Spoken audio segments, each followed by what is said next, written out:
Gece karanlıktı, adımım ses salır. Torpaq şahiddi, neçəm ümid bastırır.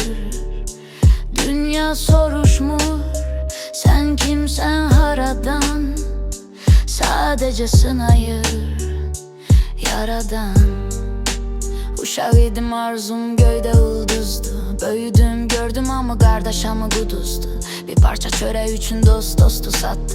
Sevgi deyilen oyun yüreğimde çattı. Göz yaşım kurudu, susuz kaldı ümidim. Bir küncde rap yazıp gizledirdim kimliğim. Sözlerim kılıncdı kağız, dövüş meydanım. Benim bütün dertlerim bu sətirlerde kananım. Hayat dedikleri yandırır her gün. Bir ümit doğulur, bir ümit ölür.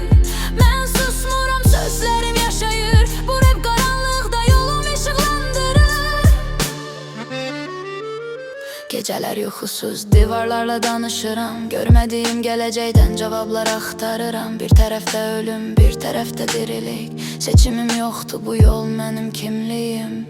Elimde kalem yok, silahım söz olup. Yüreğimde aşlaşıp, kanımda köz dolup. Beni öldürmeyen her şey güçlü sakladı. Beni dinleyen her gönül derdimi anladı. Hayat dedikleri yandırır her gün. Bir ümit doğulur, bir ümit ölür. Ben susmuram, sözlerim yaşayır. Bu rap karanlıkta yolum ışıklandırır. Hayat dedikleri yandırır her gün. Bir ümit doğulur, bir ümit ölür.